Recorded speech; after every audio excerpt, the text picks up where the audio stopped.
Para saudara dan saudari yang Tuhan cintai, selamat pagi dan selamat bertemu lagi dalam renungan harian dari Paroki Santo Petrus dan Paulus Argapura, edisi hari Senin tanggal 5 Juli 2021 dalam masa biasa yang ke-14. Mengawali hari yang baru ini, kita hendak mendengar dan merenungkan sabda Tuhan. Marilah sebelum kita mendengar dan merenungkan sabda Tuhan, kita berdoa. Dalam nama Bapa dan Putra dan Roh Kudus. Amin. Allah Bapa yang Maha Kuasa, syukur dan limpah terima kasih atas anugerah hari baru yang Engkau limpahkan kepada kami.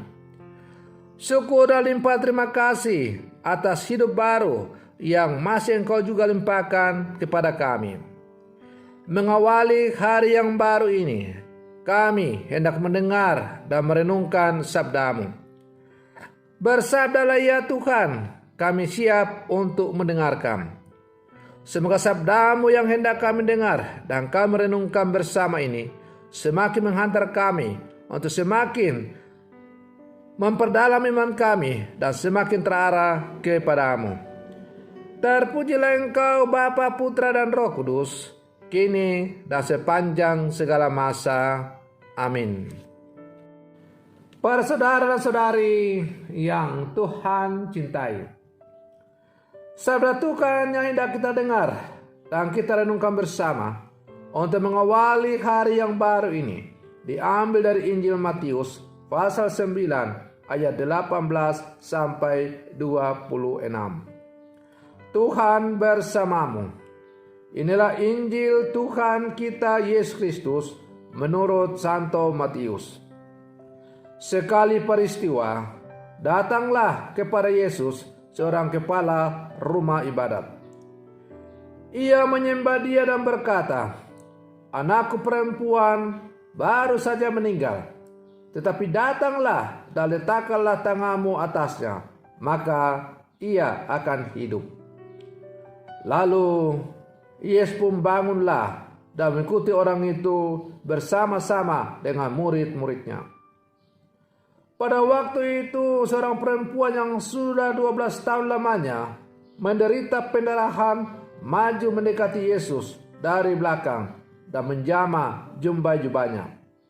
Karena katanya dalam hatinya, "Asal ku jamah saja jubahnya, aku akan sembuh." Tetapi Yesus berpaling dan memandang dia serta berkata, "Teguhkanlah hatimu, hai anakku, imanmu telah menyelamatkan engkau." Maka sejak saat itu sembuhlah perempuan itu. Ketika Yesus tiba di rumah kepala rumah ibadat itu dan melihat peniup-peniup seruling dan orang banyak ribut, berkatalah ia, "Pergilah, karena anak ini tidak mati, tetapi tidur." Tetapi mereka menertawakan dia. Setelah orang banyak itu diusir, Yesus masuk dan memegang tangan anak itu. Lalu bangkitlah anak itu. Maka tersiarlah kabar tentang hal itu ke seluruh daerah itu. Demikianlah Injil Tuhan. Para saudara dan saudari yang Tuhan cintai, bacaan yang hari ini diperdengarkan kepada kita oleh gereja, secara khusus bacaan Injil berbicara soal perihal iman, bahwa Allah selalu menyertai dan membimbing umatnya. Maka dalam Injil hari ini kita menemukan dua tokoh yang memiliki kepercayaan mutlak pada Tuhan. Pertama adalah kepala rumah ibadat. Ia berlutut di hadapan Yesus dan meminta Yesus menyentuh putrinya yang telah meninggal agar ia hidup kembali. Putri kepala rumah ibadat itu telah mati. Tetapi karena kepala rumah ibadat itu sungguh yakin bahwa Yesus mampu untuk menghidupkan kembali anaknya, maka ia datang untuk meminta pertolongan Yesus. Dan berkat iman yang mendalam dari kepala rumah ibadat ini, maka anaknya yang telah mati bisa hidup kembali. Tokoh yang kedua adalah seorang perempuan yang menderita selama 12 tahun. Ia sungguh menderita selama 12 tahun lamanya, menderita pendarahan. Ia sudah berobat kemana-mana. Hampir semua harta kekayaannya telah habis digunakan untuk berobat, tapi tidak sembuh. Malahan keadaannya semakin parah.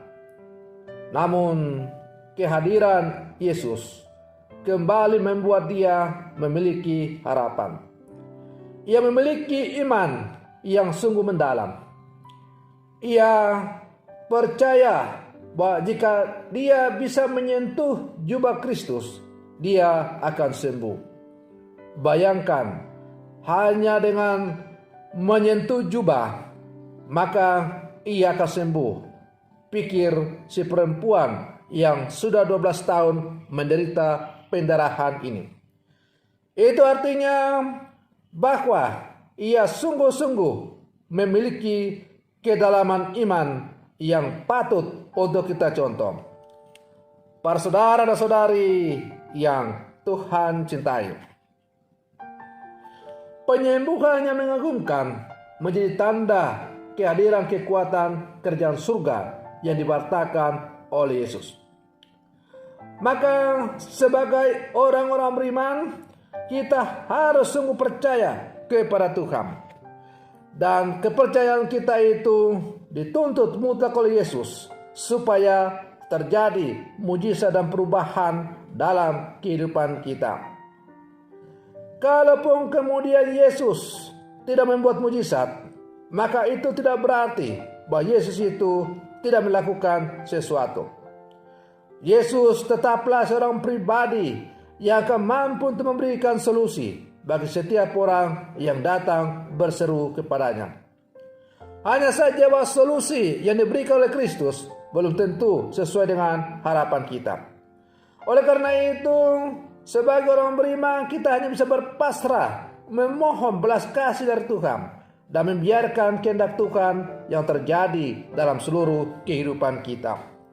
Maka kehendak Tuhan yang terjadi dalam kehidupan kita itu pasti akan lebih baik, lebih membahagiakan daripada kehendak kita sendiri.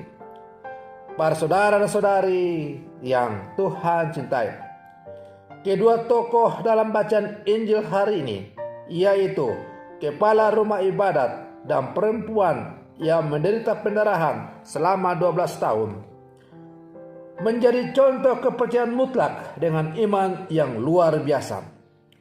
Pertanyaannya sekarang bagi kita sebagai murid-murid Yesus yang hidup zaman sekarang, bagaimana dengan kita? Apakah kita juga memiliki iman yang sungguh dalam dan luar biasa seperti yang dimiliki oleh kepala rumah ibadat dan perempuan yang menderita pendarahan 12 tahun lamanya? Kita mungkin kerap ragu akan Tuhan yang mampu melakukan hal-hal hebat yang menyelamatkan. Karena itu, kita selalu diajak untuk selalu memohon pertolongan Tuhan, agar iman kita dari hari ke hari terus ditambah, diterangi, diasah, supaya iman kita semakin tajam untuk melihat kehadiran Tuhan yang hadir setiap saat berjalan bersama dengan kita.